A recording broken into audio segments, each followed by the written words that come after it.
What's going on, Junkie Nation? Gorgeous George and Goes are back with James Krause, one of the top MMA superstars in the game. He's a gym owner, he's a fighter, he's a coach, he does it all. Welcome back, James. How you doing? Good, man. It's been a minute, but I'm glad to be back.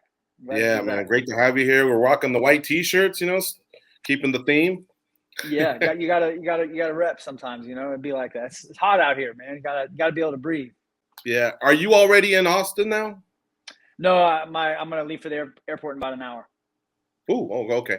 All right, cool. So just Marquez or is somebody else fighting on that card? Just Julian this time. I looked on the card. There's 4 middleweights fights and 2 welterweight fights. So I want to ask you a question. What's your current weight? I'm just curious. I didn't check after class. I've been sitting at 190 after practice. Okay, so I think you could easily make the middleweight fights, but the welterweights, you ain't trying to drop 20 pounds in 4 days, right? Or 5 days? No. Okay. Probably not. Middleweight I could do, but I don't know. I did it one time, and now everybody thinks I'm a middleweight. I'm not a middleweight, so you know what I mean. Like I just because I fought at middleweight doesn't make me a middleweight. But you are a businessman.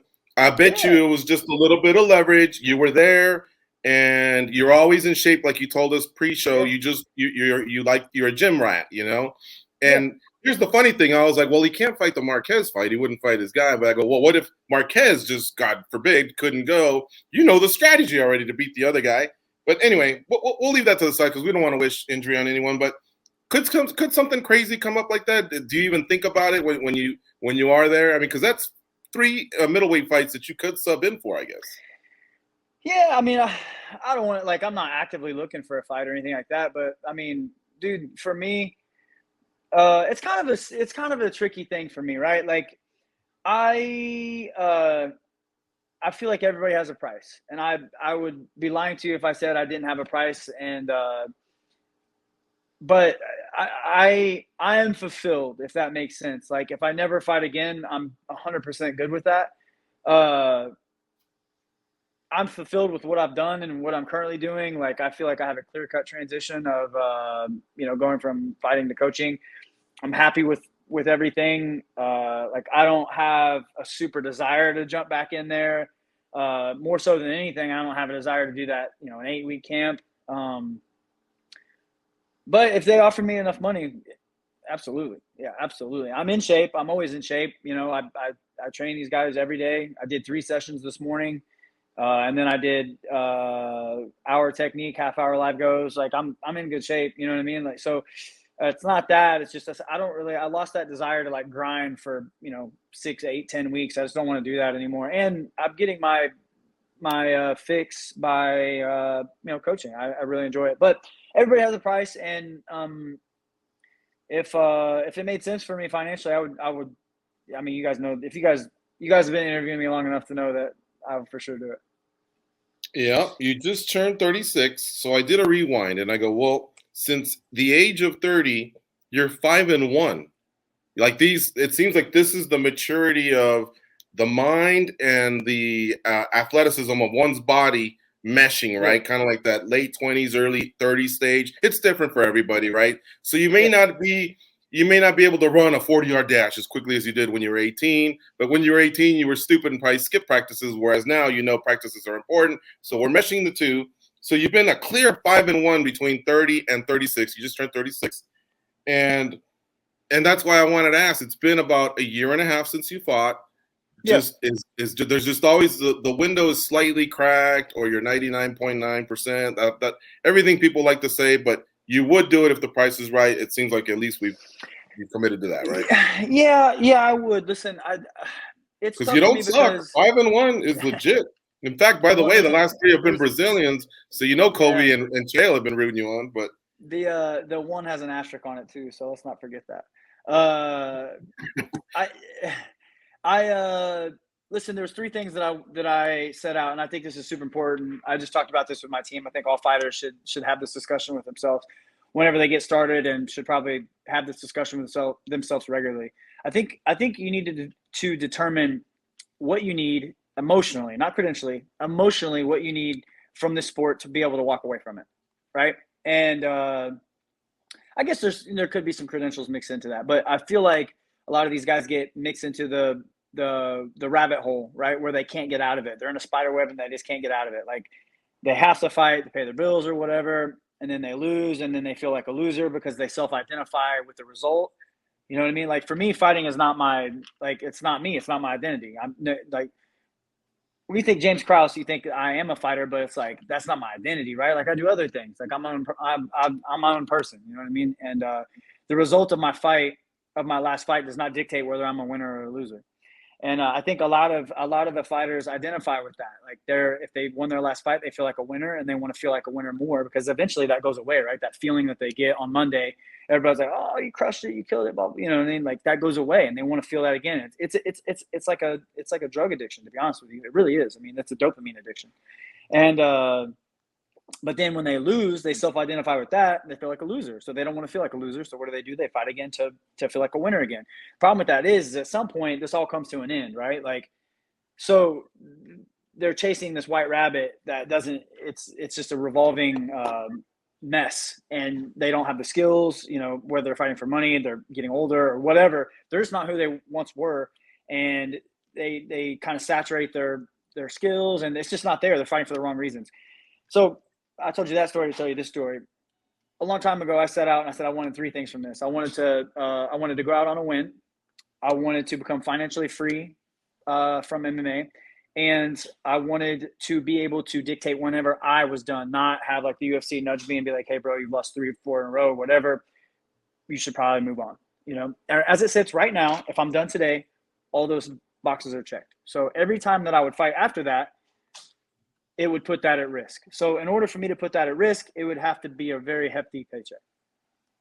Got it. The most important thing I got from that, and it's so true, you said, even though you won your last fight, you already knew you were a winner. So had you lost, you know you're not a loser. I mean, like it's all really here. Yeah. You know, the career speaks for itself. So I think that's major. And I'm glad you're having that conversation with your fighters, because it's like when I watch the NFL, you draft a kid that just got out of college, man, and they're so raw, you know. And before it was just like, all right, we'll see you at practice or whatever. But now it seems like they take them more like as investments, and so they educate them, you know, which are some of the troubles to stay out of. We have a security team that can help you if you're ever in a pickle. There's people counselors, things like that. And so it seems like you're kind of creating that environment at your gym. Yeah, I mean, listen, this is professional sports, no matter how you want to chop it up. And of course, 95% of the people that come through, they want to be a champion. I'm going to be a champion. Well, the reality is less than 1% of the fighters are going to be champion. So, but that doesn't mean that you can't be successful and not be a champion. You can't find an interview of me saying that I want to be a world champion. I've never cared about it, to be honest with you guys. And I know that's an unpopular opinion. I get people, "Oh, you shouldn't be fighting if you were the blah, blah, blah." Dude, I don't give a shit what you think. Like that's never been important to me. For me, this has always been a platform to build other things. Right. And I wasn't sure what exactly that was, but I think I'm a great example of somebody that can be successful in the sport of MMA without ever winning a title or even coming close. I don't even think I've ever been ranked in the top 15. I beat top 15 guys, but like, I don't think I've ever been ranked. So I think I'm an example of that. And that's, so if less than 1% are going to be champions, like, then I gotta coach to everybody. Like I want all my guys to be successful. So it's not necessarily about fighting. There's definitely the fighting game, but there's also another game to be played. And it's like, how do we become financially free? How do we do what we love? How do we, you know what I mean? Like, how do we wake up and get excited about our day? And that just comes from, like, the self-identification of the result is super important, right? Like the majority of these guys just self-identify with winning or losing. It's like, if they lost their last fight, they feel like a loser. If they won their last fight, they're on top of the world.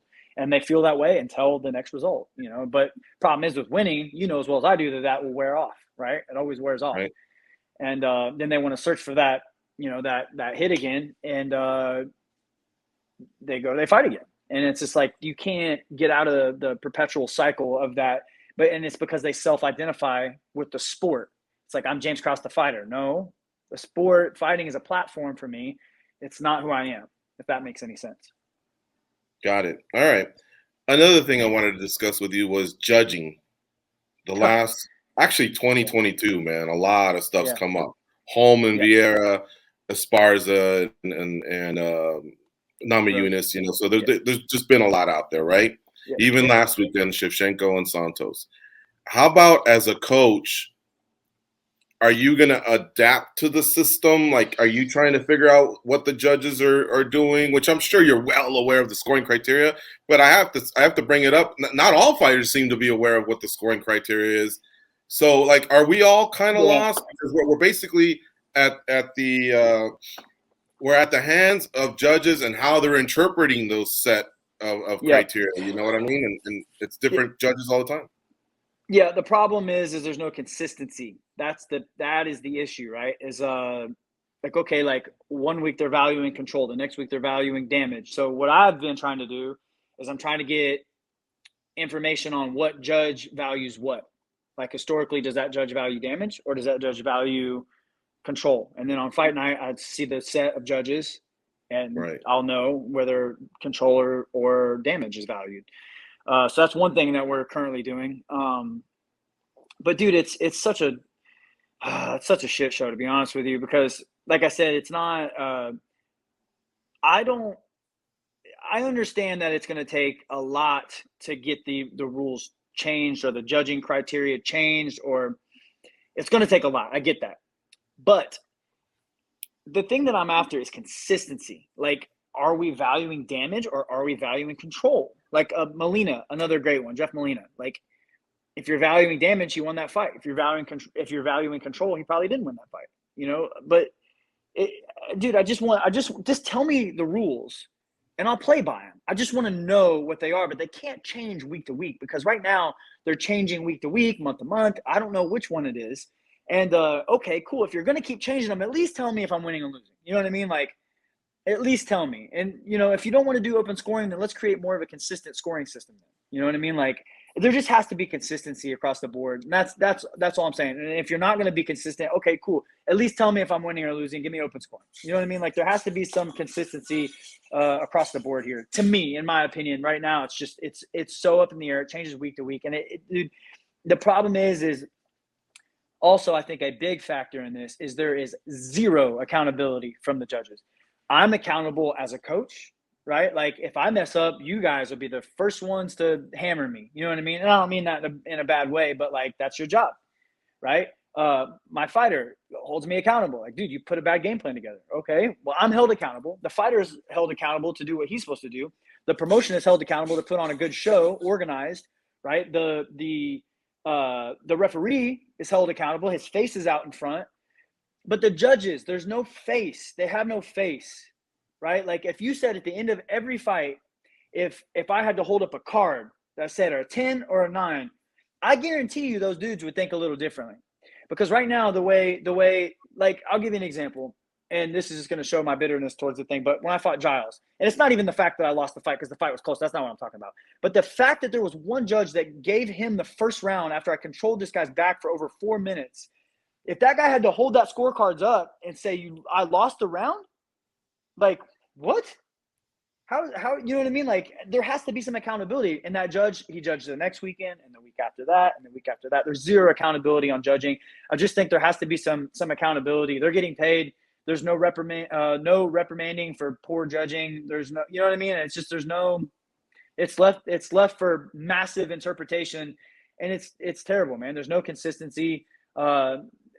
It's just stupid. And you can tell me like, oh, do we know the judging criteria, the scoring criteria?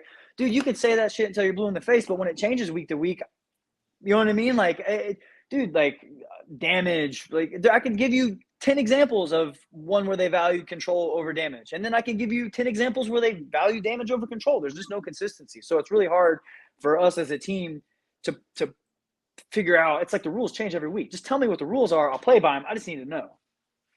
Now, just to be clear, would you say, though, that the rules are there, they don't change them? It appears to me that damage is at the forefront over everything. But maybe you're trying to say it's the interpretation of the judges that changes from week to week, maybe. Well, you can't listen. If I can give you 5 examples of recent fights where damage was not put to the forefront. Can you? I'm going to go back and review one of those. Can you give me one right now? I guess, and I'll review it. After the interview. I'm just curious. I'll text you after. I don't have anything off the top of my head, but like for sure. I mean, 100% there are, right? Yeah. There's I can give you many examples of that. I'll text you as soon as I get off here. Give me 3 minutes to think about it, and I'm sure I'll come up with a few. Yeah, But because it's not there. It's dude. I understand that damage is at the forefront for sure. It should right. be, but I'm telling you, it's not always like that. It just isn't. You know, and at what point does control overtake damage? It's gonna have to be a lot. It appears like it's gonna have to be a lot. I can't figure out 10-8s. I can't figure out 10-8s. I thought Aljo had a 10-8 over Jan in round 2, but they only gave him a 10-9. That same 10-9 is the same 10-9 Carla beat Rose with in round 1. Like, those don't seem like equivalent 10-9s. Let me ask you this. Okay. Does 2.5 minutes of control beat damage? Yes or no? Okay, so we'll say a body triangle, I got your back or something like that? Sure.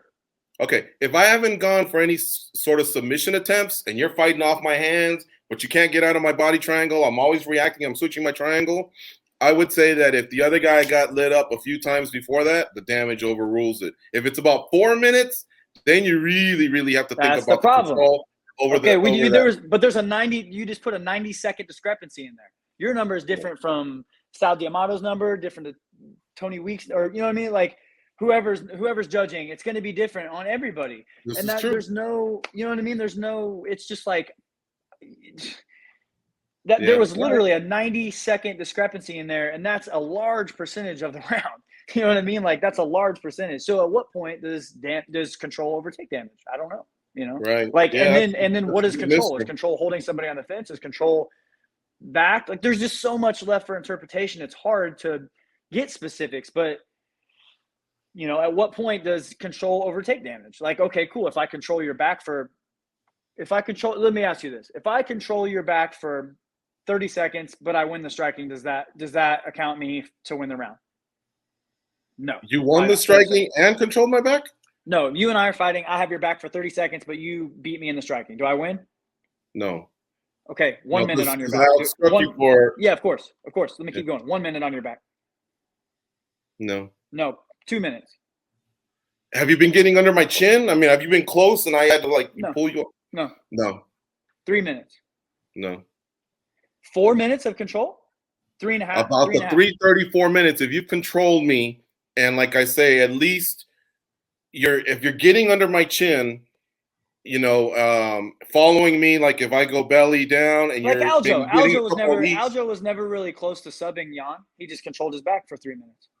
Or for four minutes or whatever. Yeah, I think he may have gotten under 1, but still, yeah, that's a lot. You know, that's a lot. And so I'm thinking some judges, the ones that wrestled in high school and college and maybe have a black belt, they might be sitting there going, yep, oh yeah, I'm giving him the round. Now the boxer guy, right, the guy that came through boxing or kickboxing, this is the problem. He may be going, he didn't do anything with it except, and then when they got on the feet, he took a 1-2 and a body shot, and so it's their interpretation. So what I always say is, until we figure it out, which I don't know if we ever will, the onus is on the fighter to convincingly win a 10-9. And if I'm a fighter, I think I'm going for the 10-9.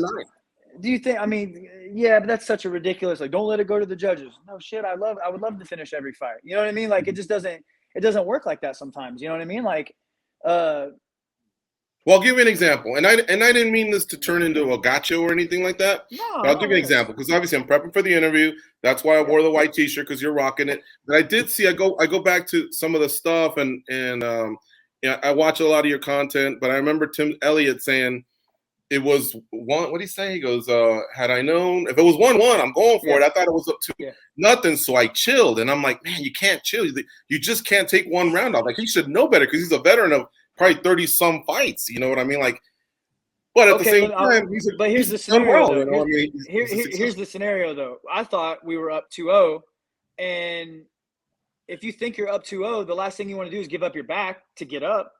Mm-hmm. You know what I mean? So there is a listen, man. If you think you're up 2 rounds to 0, and you have a black belt on top of you that is really good on the back, and your only way to get up is give up the back, it's not about chilling. It's about making smart decisions on, it was me. I was just wrong. I thought we were up 2-0, and I would have bet my house on it. Man, the fight that I was watching in front of me, Tim was controlling that fight. looking back on the film, it was a little closer than I thought. But dude, I watched a guy controlling a fight right live in front of me. Like there was no question in my mind that it was 2-0. And I was just wrong, and you're not wrong in what you're saying. But in my head, in the scenario that was created in my head, I thought we were up 2-0. I didn't want to give our backup and get choked. You know what I mean? Like, because that has happened. How many times have you seen guys down? Dude, great example. Glover Youre. He didn't have to do. He was up. He didn't have to go for those scrambles. Right. But he went for it.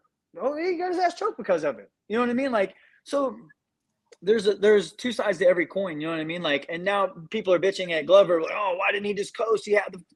Well, you know what I mean? If he would have lost the decision, you guys would be saying the other way. So there's two sides to every coin here, and it's just like sometimes you just don't get it right. You know what I mean? That's just there's always going to be a what if to a what if to a what if, and I don't think there's ever going to be like a perfect way to score this, right? Because it's always going to be left up to interpretation. Yeah. But if that's how it's going to be, man, at least tell me if I'm winning or losing. That's just where I'm at with it, All right. I know Goes is chomping at the bit. Let me get some questions in, and then we'll reverse to. I love picking the minds of the sharp guys in MMA, so I got a couple that are just fun ones. But go ahead, Goes. What do you have for James Krause? The James Krause. I'm all in on that too. I mean, this is the only way things can get better. So I love the fact that we can pick his brain on that type of stuff. For me, it keeps me up at night. Can you imagine in your regular life if you went to the DMV or you went to court and they go, today we changed the rules. We don't appreciate this or that. Like you'd be going, what the fuck? Like that. This doesn't make sense. That's why only sport in the world. Only sport in the world. Yeah, it's not. Imagine if they're moving the 3-point line on Steph Curry. Mm-hmm. Yeah, or a different ball. Today the ball weighs more. He needed it last game. This was the first game he hadn't made a 3-point or something like that. So he needed it for last game. 266 games. Wow. Yeah. Well, here's where I wanted to pick your brain. George and I, we grew up in a household that was all about boxing, right? And so we grew up watching some of the Mexican style fighters, right? And the one thing that they bring is that pressure, but they know when it's time for a little bit of chaos, but they also know when to dial it in. People think that just because they can be aggressive, that they don't have the technique, and that's never been true really with some of the major Mexican boxers. So I was curious, when you got your hands on Brandon Moreno, and he kind of brings that style to MMA, what did you think of it? Was it something that you had was it just a big piece of clay that you had to mold, or is that good for MMA? I just kind of wanted to get your thoughts on Brandon Moreno, the Mexican style, and how it applies to mixed martial arts. Well, I think for me, I don't really try to change anybody's style, because their style is their style. It allows them to be free. It allows them to have their own creative freedom. However, you have to understand with each style comes pros and cons. So if you're going to do X style, you need to be prepared to deal with this, right? So with the Mexican style boxing, especially a guy like Moreno, he's very lead leg heavy, right? Which we saw in the Figgy fights. He got his front leg beat up a little bit, So the Mexican style, especially like when they're coming in like this and they're putting pressure or whatever, you're very lead leg heavy. So you have to be able to deal with a good low kicker when you're doing that. Somebody that stays long and kicks that calf, especially the calf. You know what I mean? So we've been dealing with that. And then I think, like you already said this, but kind of learning when to pressure. You know what I mean? Like when to pressure. So we've been adding a couple things to his game that I feel like we keep the Mexican style of boxing, but we sprinkle in other things. You know what I mean? And I don't really want to dive too much into it, but we're sprinkling in new techniques and new ideas for him that kind of, it's like Mexican style long, Mexican style kick. You know what I mean? It's just sprinkles of different techniques and styles. And I think, honestly, that's what every style should be looking to do. You know what I mean? If you're a kicker, I think you should mix in some of the Mexican style boxing and this area, you know what I mean? Each style presents its own pros and cons. And ideally, you would like to take the pros in each area of range and all that and mesh them into one, So It is mixed martial arts, and I think every style should have a sprinkle of the other styles as well. And I think the people that could do that are able to adapt on guys that key in on their style. You know, like the traditional martial artists or the boxers sometimes can be either very lead leg heavy or bladed leg. So if you're getting your leg beat up, you got to be able to transition to something else. You know what I mean? Like, you have to be able to move your stance, and if you can't, you're going to get chewed up. And that's just how it's gonna be. Like, the one fight, and this fight is old, but I was watching this fight years ago, Safadine versus Marquardt, I believe. Safadine chewed his lead leg up, just chewed it up, and Marquardt just didn't know how to fight from southpaw. He didn't have any answers, couldn't check it. Like, he just didn't have any answers for that low kick, you know. And you got to be able to adapt to have, in this day and age, to be the best. You have to be able to adapt different ranges, different styles, and you have to be able to switch it up. You have to. I remember that fight. We had to get up kind of early for that one. So with Brandon, essentially you're making Tex-Mex, right? You're just adding a couple different spices or something. Yeah, I'll take that. I like that. Yeah. All right, so I started thinking about this. Obviously, he would want to fight Figgy for the title, but are there good things that can come out of maybe taking a break of just doing the same puzzle and having another puzzle to solve? In the long run for his career, could that actually be a blessing? From a business standpoint, I actually think it's better. In no way am I disrespecting Kai at all. I'm very aware of what we're dealing with, and I do understand that Kai has gotten massive amounts better since their last fight. And in no way are we looking past Kai in any way, shape, or form. But from a business perspective, it makes more sense for if Brandon were to win the interim title, and then it builds up the actual fight again, right? There's Brandon had to go back and fight Kai, who just beat Askarov, and he won the interim title. Now he's got to go back and fight. It just sets up more bigger fights. So from a UFC business perspective, I actually think it's a better move, because it's going to set up two big fights now rather than just one fight that everybody's seen back to back to back. It kind of it just pauses the action a little bit.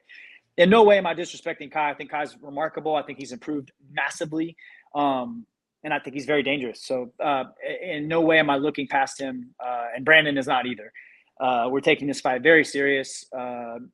And we know he's, what he's coming for. So, but from a business perspective, outside looking in, just assuming you're going to win, because, we assume we're going to win. I'm sure Kai assumes he's going to win. We both are confident that we're going to win.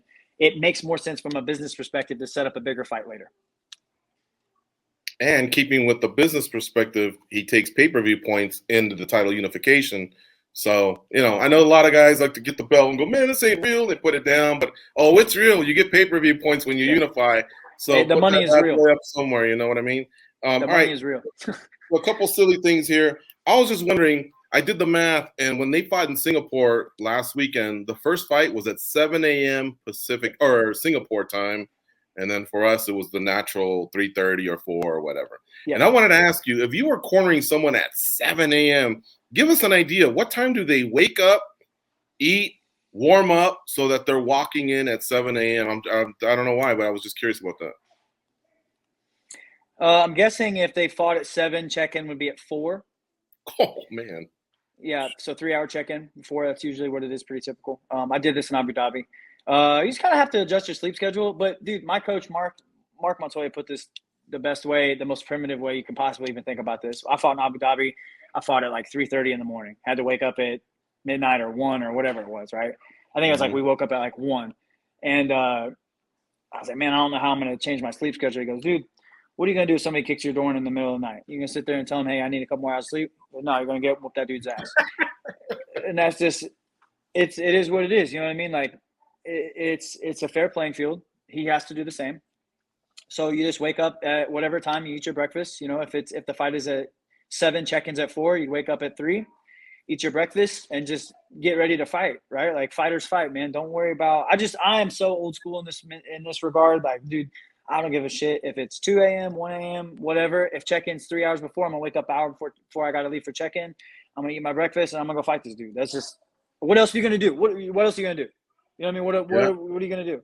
You're going to, okay, cool. You can wake up 15 minutes before, not eat. That's not a smart idea. Wake up an hour before, have some coffee, get your mind right, eat some breakfast, and let's get after this dude at 1, 2, 3, 5, 7, 9. Doesn't matter what time. The time is irrelevant. Check-in is 3 hours before. If you need to, wake up an hour before. Whoop this dude's ass. Yeah, that makes sense. All right. I guess we could ask Anthony Smith, right? Wayne, what'd you do? He got in a little tussle there in the middle of the night a few years ago. Yeah, I don't know if you ever heard that one, but he got up in the middle of the night and whooped that dude's ass. I'm friends with him. That's exactly what happened. He got up in the middle of the night and smashed that dude in his living room. That's what happened. Yeah, he said the other guy kind of brought it at times, so it wasn't like a 10-8 until the end and when he got the finish, but apparently the other guy may have been a wrestler or something. You're back in action, man. I loved watching you at Quintet. I mean, you were one of the MVPs of that night. And so this A1 combat, do you have a team and you're competing, or are you just overseeing a team? No. Come on. You guys know me. I'm not sitting on the sidelines if I don't have to. I'm competing, yes. Nice. Can you tell us your team? What can you divulge of I cannot tell you my team. I cannot tell you it's a good team, though. It's a good team. You guys, there's 4 of you, right? And you all have to weigh a total of 750? 750 or below, yep. So do you want one monster and 3 little guys, or do you want all average guys filling out? Is there a strategy to that? All of our guys are pretty. I would say between my side, between 190 and 210, 215. All of our guys are pretty, somewhere in there. They're all about the same size. Now, is this like a strategy? You don't want the other team to know who you are and what your tactics are? Is this like the Royal Rumble? We find out at every 30 No, we're just not seconds? supposed to say anything yet. Oh, I see. No, all it right. has nothing to do with it. I don't care. James, this one's maybe more personal. I don't know. You always seem to be an open book. You just acquired a talent in Brandon Moreno, but at the same time, a few months ago, a fighter that was with you, Dawson, I saw was with ATT. And it seems like what I've captured when fighters go to Glory MMA, they just don't seem to leave. Did this one hurt the ego, or was it a good parting of the ways? I mean, because like I say, I've heard it over and over, man. Krause changed my life. I'm in, and then they go to the middle America and they stay there. I don't know if I have a good answer for you here. I think he just needed to change of scenery. We'd been together for almost 10 years. I always preach you got to do whatever makes you happy, and I guess he felt leaving and going somewhere else was going to rejuvenate him and make him happy. So that's the decision he made, and you know what I mean. It is what it is. Mm-hmm. I wish nothing but the best for him. Got it. Cool, man. Well, look, gosh, we went over 30 minutes. I think I had told you 15 or 20. Sorry about that. We just get carried away. I know you have a flight coming up. Safe travels. Good luck to you and the rest of Team Marquez. And perhaps we'll see you in a few weeks in Vegas. Keep killing it. Like I say, everyone speaks the world of you. And man, what an impressive resume as a fighter. If that was really it, again, you left on a 5-1 run after you turned 30, and you're going off of a win. But of course, we've already covered that didn't matter. But I don't know. I guess it's always fun you just being an enigma. If you get back in there, hey, great, go for it. And if not, congrats on a great career. I appreciate that, guys. Thank you a ton.